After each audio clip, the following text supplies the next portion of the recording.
You are Locked On Falcons Postcast, part of Locked On Sports Atlanta on the Locked On Podcast Network. Your team every day.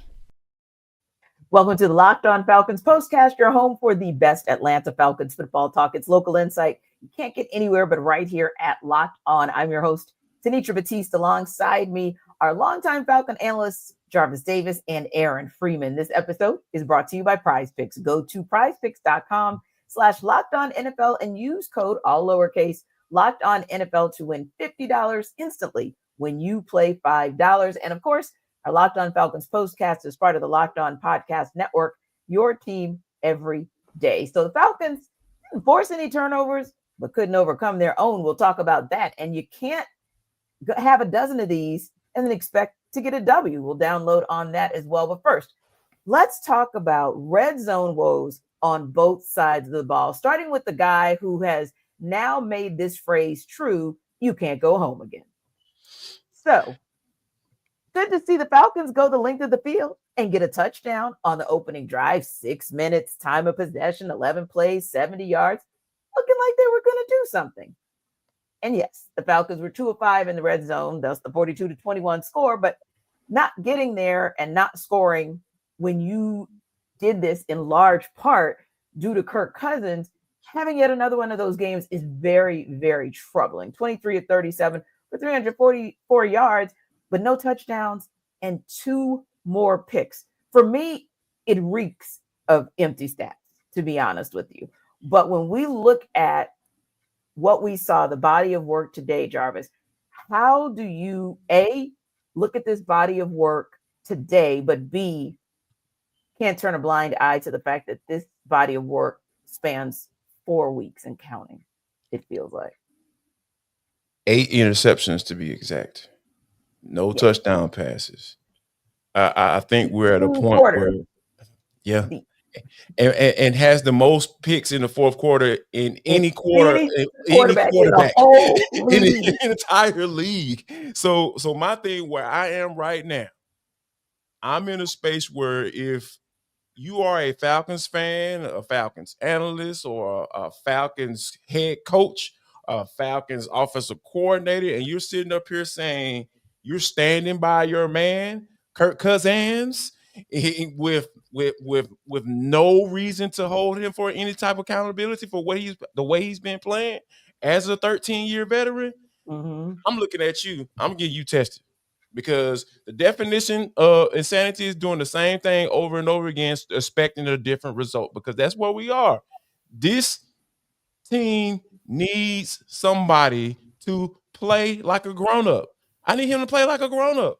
I use Aaron's whole thing. He's saying, hey, he's a grown-up in the room. He was playing like it. He was doing his thing. Oh, yeah, he needs a little time at the beginning of the year to kind of get up under his belt because he hadn't played since, week 8. In 2023. Totally get that. But now we're in a spot where, you see the play calling was kind of, and I even mentioned this last week after the postcast. When you talk about how Zach Robinson has to change some things up as far as, because to kind of save the quarterback from himself. You saw that. You saw a lot more running. There was a big time emphasis on running the football. Even Greg Olsen said on the broadcast, he was like, hey, Minnesota is pretty doggone good against the run. Most of the time, people don't doggone run the ball this much against them. And the Falcons had success. So if you're going to go to that, if you're going to start running that, a little bit more 12 personnel, in your offense and being up under center, I really feel like there's no reason for you to keep this dude up under center at this point, because there are just too many factors, too many things that you have to stack up against. Like you mentioned, looking at the thing in totality and say, all right, if we take Kirk Cousins out, what are we really losing? And it's not much at this point.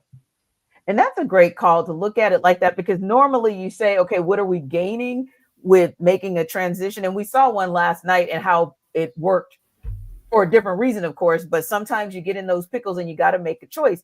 And I feel like, Aaron, this may not be an injury situation, but then again, it might be, because there are moments where you wonder about Kirk Cousins' strength.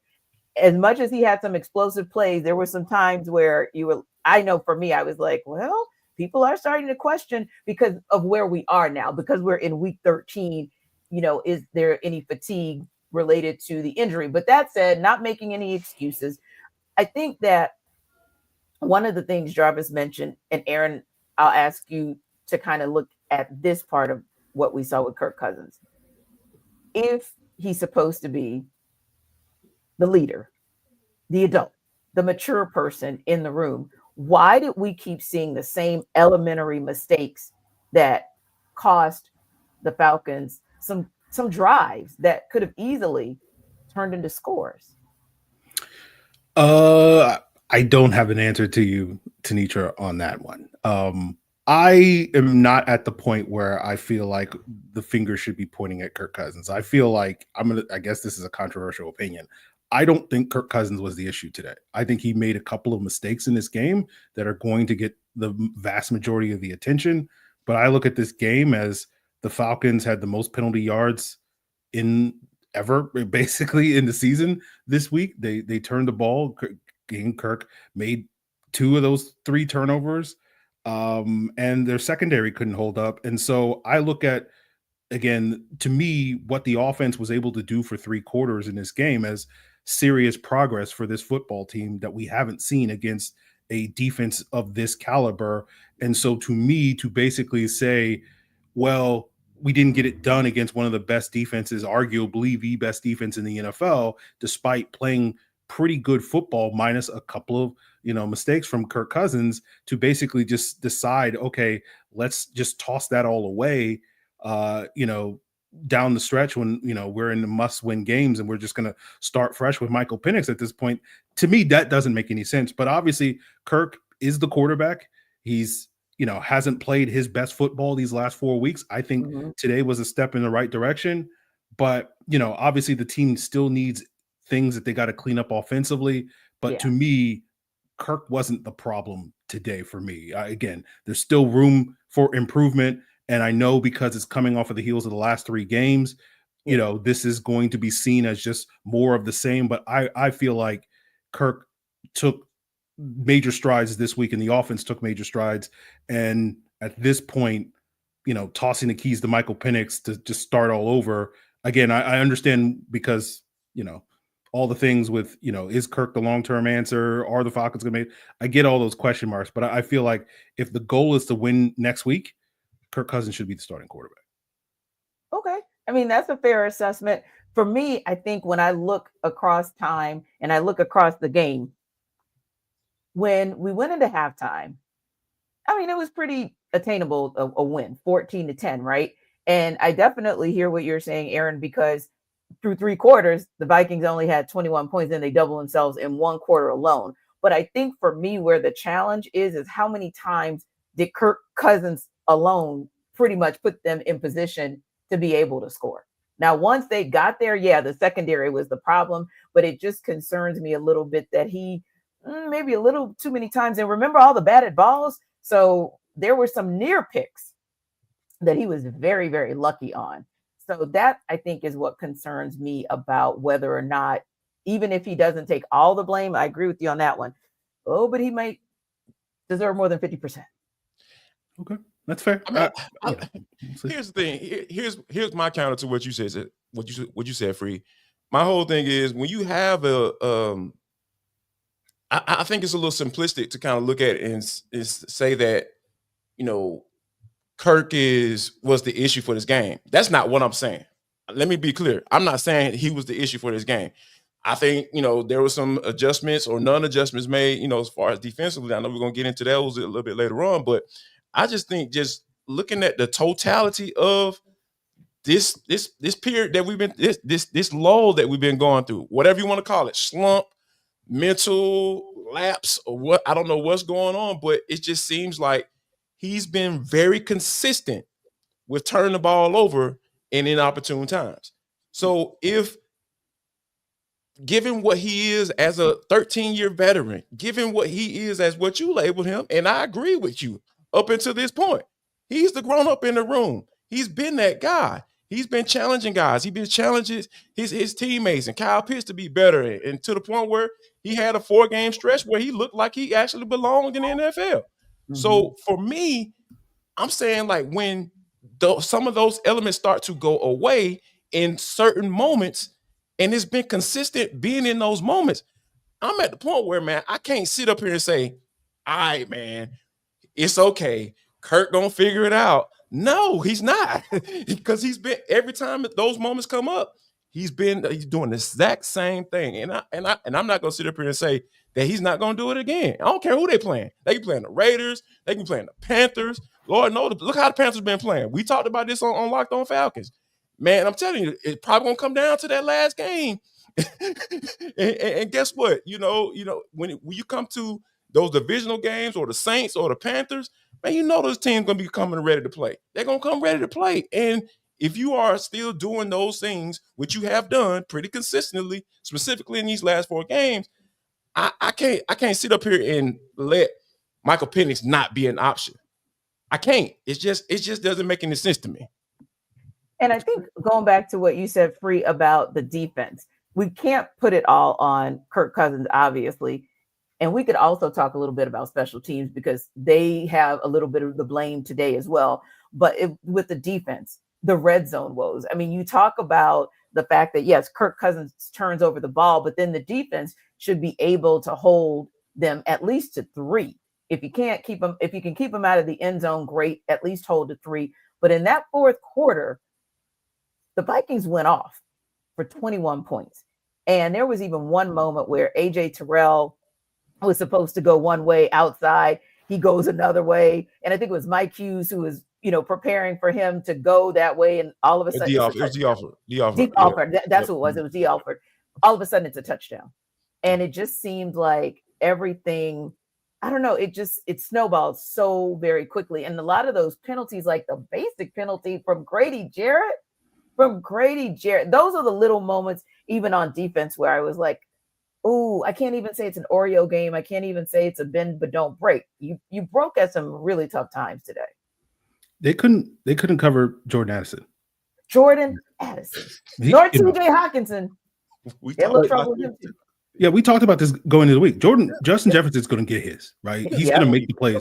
All the plays that Justin Jefferson made in this game, I'm like, oh, that's fine. That's Justin Jefferson. That's what he does. But you saw first half, they kept TJ Hawkinson out of the game.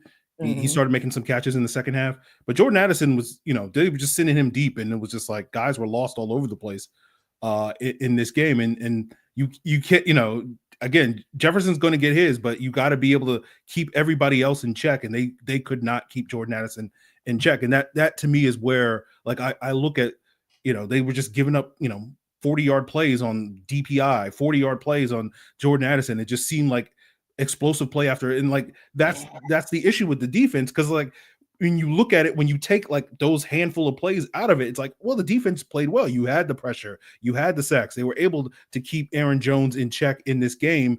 And then it's just like all these explosive plays, all these breakdowns in coverage. Like those were the things that really were backbreaking. And you saw it time and time again in the red zone. Yeah. And I think that was the perfect way to say it, Free. It was just absolutely backbreaking. Now the Falcons didn't force any turnovers, but they couldn't overcome their own, and they couldn't overcome penalties. 12 of them, in fact. We'll talk about that on the other side.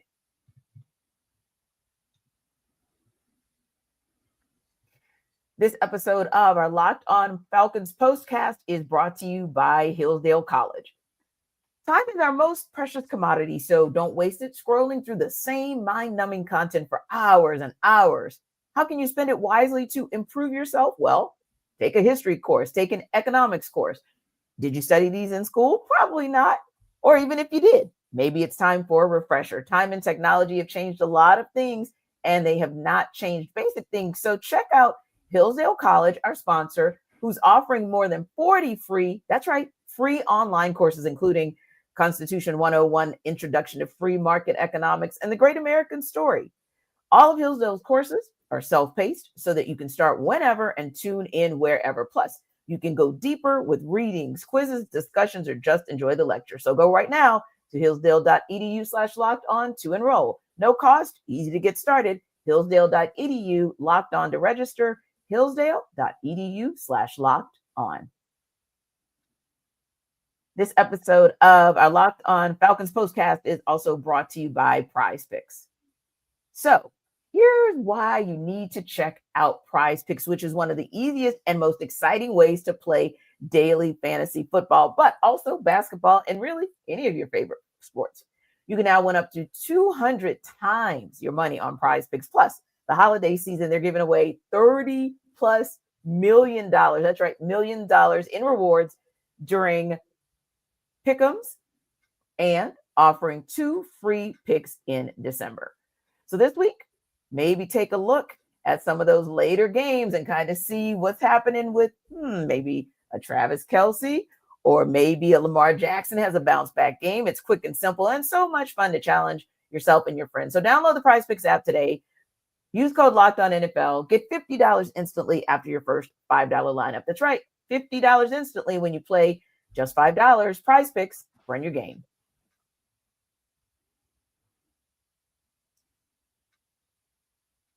All right, Jarvis, before we talk about the penalties and how that was one of the biggest, if not biggest things that deaded the Falcons today, I wanted to give you an opportunity to talk about what you saw on the defensive side of the ball, the red zone woes, or some of the missteps that you saw that to me were just basic. To be honest with you, I think that, the Falcons DBs, I know people want to kind of roll in on them, and I understand that. But, it wasn't like in certain spots they weren't in place. It's just that they just weren't able to make a play on the ball. But we knew that coming in because of the type of wide receivers or the caliber of wide receivers that they had on the squad, and Jordan Addison and Justin Jefferson. Totally understand it. But it was just weird to me when, Mike Hughes played, that Jordan Addison play. That was weird, kind of like underthrown ball, and kind of came out. Mike Hughes couldn't find the ball, and then D. Alford, same thing. He couldn't find the ball, like, oh, what's going on? And there was a lot of miscommunication out there today. And I think that to the point where you talked about where Justin Jefferson had gone in motion, and most of the time, when you go in motion like that, especially if AJ Terrell's lined up on the outside, all you gotta do is just say, hey man, that's your man. Or you could say, hey, let's combo this thing. And first man goes outside, that's mine. First man goes inside, that's yours. So but that just didn't happen. And AJ Terrell ended up locking up Justin, and it was an easy pitch and catch for Sam Darnold, who looked like freaking world beater. Brett Favre out there today. And it was just like, man, what is going on here?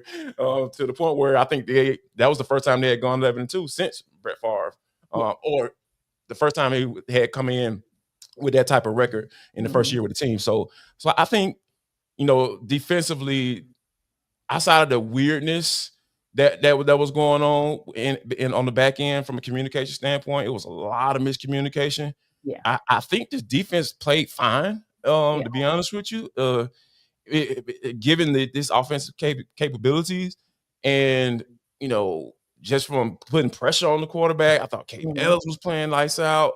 Hey, 15 got home, right? And Matthew Judon. I said I'm gonna say his name. The man got a sack today. Oh, he gets his name back. Okay. Oh yeah. I mean, T, I'm a type of guy that like to grade on the curve because like the standards are low for the Falcons on defense. I mean, this is what we got to deal with what we deal with, right? Yeah. So, but I think there was some times where they could have gotten off the field and they just weren't able to do that, whether it be a penalty here and there or guy just getting lost in coverage or not communicating before the ball is snapped and it's just little mental lapses that just kind of makes you say like, man, y'all were holding it together for so long, and then that water broke, and then once the water broke, it was just over. Yeah, and it's one of those things where, you can make certain little miscues and have miscommunications against some teams, but you just had that feeling like, thank goodness the defense held the Vikings to just 14 points at the half, and then only 21 points at the third quarter. But you just had that feeling they were just, at some point, they were just going to go off. And they did, unfortunately, to the tune of 21 points in the fourth quarter. But a lot of that was just what you said, JD. Aaron, it was the penalties. Like, to be in a position where of all 32 teams across 13 weeks of the NFL, you have had the most penalties in one game, 12 penalties for 127 yards. That speaks to things like you said, Jarvis, miscommunication, but also the lack of discipline. Because at this point, how many of those were just like basic 101? Like, come on, like you said, the communication could have been better. There were just mistakes to me. I don't know, at week 13, although I do think they played well for a couple of quarters. At week 13, I just don't want to see anybody make those mistakes.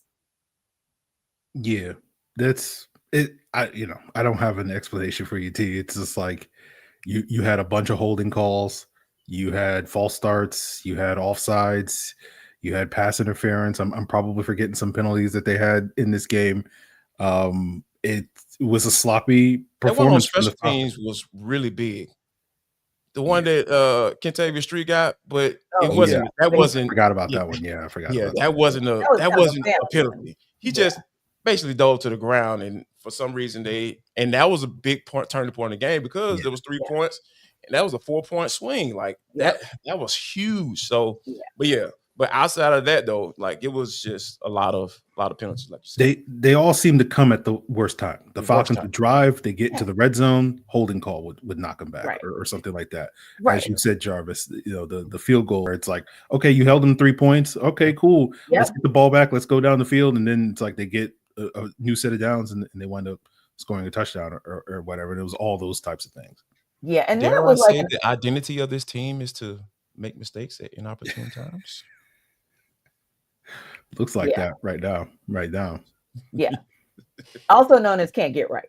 Yeah. But for me, I think you've got to give it to special teams as well, because this was an all-around effort of everybody making a mistake that cost the Falcons dearly. So even to see those things on special teams, like you said, that Kentavious Street, that was a little questionable. But what Ray McLeod did was not questionable. You knew exactly what happened, and you knew exactly what that was going to lead to. And that just has to stop as well. I thought special teams had kind of come back, even though the Falcons lost last week. But I thought, special teams was back.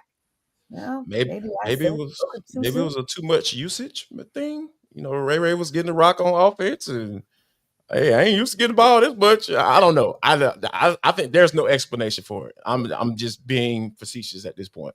But when like you said, T, that was you can't afford to have given what you were getting on offense, and offense, starting out with the touchdown drive and then just kind of sputtering along, and then they finally figured it out in the third quarter.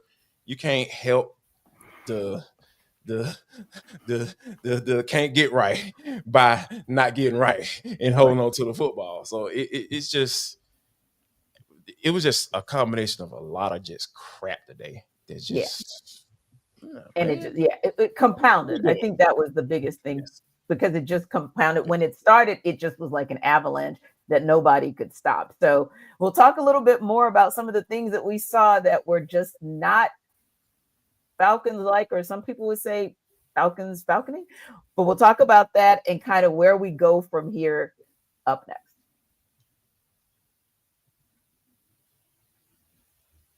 This episode of our Locked On Falcons postcast is brought to you by FanDuel. Get ready to tackle the NFL action with FanDuel, America's #1 sportsbook. Because right now, new customers can bet $5, get $150 in bonus bets if you win. The FanDuel Sportsbook app gives you everything you need to place live bets on the NFL all in one place. So when you get a hunch in the middle of the game, you can check out the latest stats, view live play-by-play, and so much more on the same page where you place your bets. So if you had a little bit of a hunch going into that third quarter, but really going into that fourth quarter, and this is where you can take advantage of that hunch. Visit FanDuel.com to join today. You'll get started with $150 in bonus bets if you win your first dollar bet. That's FanDuel.com. Never waste a hunch and make every moment more with FanDuel, an official sportsbook partner of the NFL and the #1 sportsbook.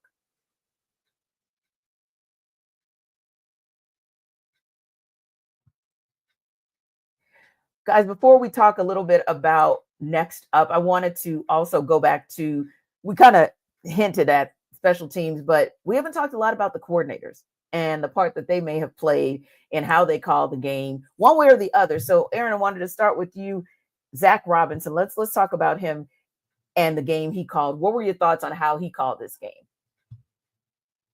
You're on mute, Aaron. You're on mute, Free. Sorry. It's further proof that Zach Robinson, like Jimmy Lake, is an everydayer of the Locked On Falcons podcast, because I spent all week complaining about why are we running 11 personnel with Raymond McLeod acting like a fullback in this offense up the middle to block linebackers. And then they come out today, they're running 12 personnel with 2 tight ends all game long. It's working. Like, basically the first time we got Kyle Pitts and Charlie Warner on the field at the same time since week 1, they score a touchdown on the Tyler Algier touchdown. And I'm like, that's me. I called that one, guys. That was all me. Okay. And then you're seeing the play action passing. They're throwing over the middle, which is something that Kirk does well. You know, that first interception they were running outside, and I'm like, can we get rid of all these outside down the field throws from Kirk so that we can get better play? But hey, again, we'll work on that with Zach this week. So I thought Zach called a much better game this week. And that's why, again, like, I feel encouraged. Send him a voice memo, Free. Send him that voice memo. I feel encouraged what the offense was able to do. Obviously, they were not able to punch it in enough in order to really make this a game against this Vikings team. But again, we can clean up some of those things. It's like, hey, Matthew Bergeron, stop holding. Chris Lindstrom, stop holding. Like, Drew Dolman, stop holding. Like, if we can clean up those things, like, hey, this offense finally showed some life against a quality defense for the first time this season. So I am actually encouraged by what the offense was able to do, even if they didn't necessarily maximize their opportunities. Yeah, I'm in a space where I like some things. Like, we even saw offset formation with Tyler Algier and Bijan Robinson. You know, they were able to convert short yardage, convert on short yardage, man, and handing the ball off to Tyler Algier. You know, it was a beautiful thing to watch for, up until it wasn't. You know, so I think that, you know, there are some things in, you know, they did offensively against the Vikings that they can definitely build on.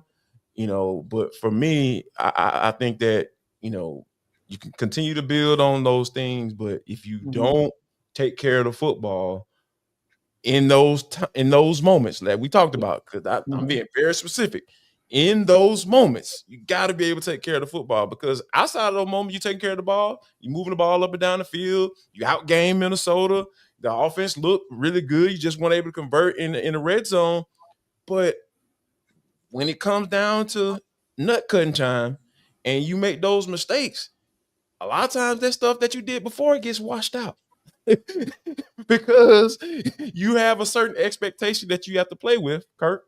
And if you don't live up to those, you got to be held accountable. You can't be above reproach.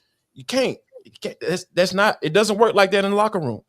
I don't care. You can put the quarterback on the pedestal all you want, and he gets certain privileges and certain things. You don't call him out in front of the team and all that stuff. I get that. Totally get it.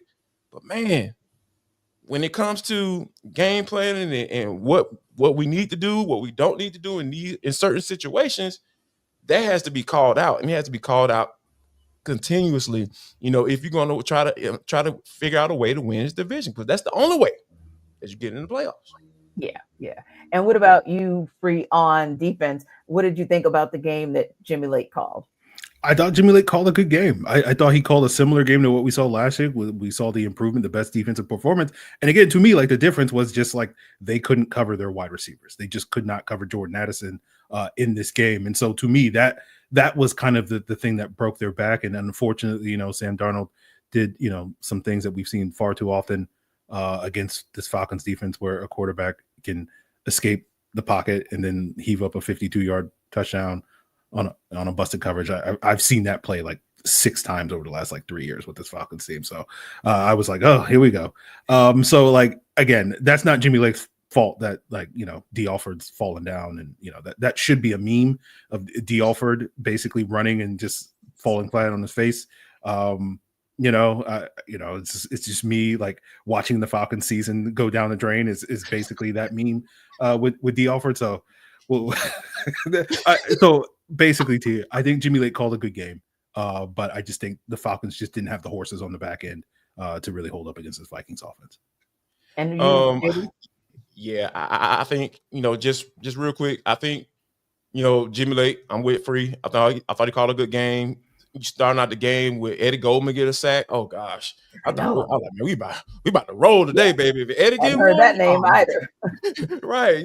So and then AK, I man, know the guy I continue to do said you, dude. it would pick in the Continue to second do round. you. Just keep Yes. coming. He That would is get going to be there. an asset to your game. Yes. And I just love that about him. So yeah, shout out Jimmy Lake, to the thing, like you just said, but the wide receivers for the Minnesota Vikings was just better. Yeah, a lot better today. Exactly. It's like saying if you play good defense, sometimes good offense does win. I want to get you guys' reaction to a quote from the post-game press conference. Let me read it to you and just tell me what your thoughts are. So Raheem Morris says, quote, everything is always discussed. You know what the question is, ... But Kirk Cousins is our quarterback. He answered that question when asked about sticking with Kirk Cousins or moving on to Michael Penix Jr. He goes on to say, quote, we will do whatever is best to go win football games, but Kirk is definitely a part of that. Well, I'll say this. We've seen coaches defend their quarterback, like a guy in Carolina. Basically, it's like, Bryce is our quarterback, and then the next day he benched him. So we'll see what Raheem says tomorrow. More is going to be the quote that I'm going to pay a little attention to. But as I said at the top, like, I don't feel like the Falcons need to feel like they have to bench Kirk to save their season. Again, now this Monday night game against the Raiders is probably going to be it's a must win. They have to win this game. Kirk has to play well, that sort of thing. Like, this game is the game. I know everybody's been saying the last couple of games have been that game, but I think this upcoming game is the game. So I don't have a problem with Raheem defending Kirk for at least another week. Yeah. I mean, I thought it was he defended him differently than what he did last week.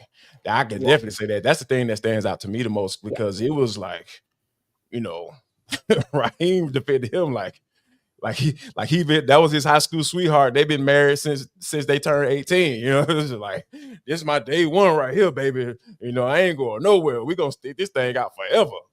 Now it's, well, we would be crazy if we didn't have a conversation about, breaking this thing up, and because the kids are off at school now. You know what I'm saying? Like, I don't really like you like that no more. For real. If I want to be honest, I don't like you in certain moments more so than I used to.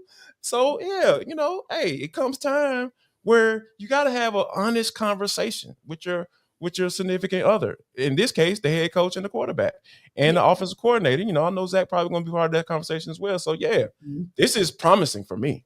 This is promising because there were just a few chinks in the armor just a little on bit. Those statements. That starting off saying everything is always discussed, and then that ending with we'll do whatever is best to go win football games, and Kirk is definitely a part of that. But if he's a part of that for the Raiders, and it's the first half, and you're looking at and then you're looking at what Tampa Bay was able to do against the Raiders, that everything you do, they're right there on your arses. So you're gonna have to show and prove come next week. We'll give you, one more shot. But yeah, you're absolutely right, Freeman. We might get a little more insight tomorrow into exactly which part of the comment was really what Ra wanted to say. Thanks to our everydayers for making the Locked On Falcons postcast your first listen of the day. Be sure to stop by the Atlanta Football Party Mondays and Thursdays for a double dose of all things Falcons. And be sure to like and subscribe to our YouTube channel. We're also free and available wherever you download your podcasts. See you tomorrow when we'll break down even more the unfortunate Falcons loss to the Vikings.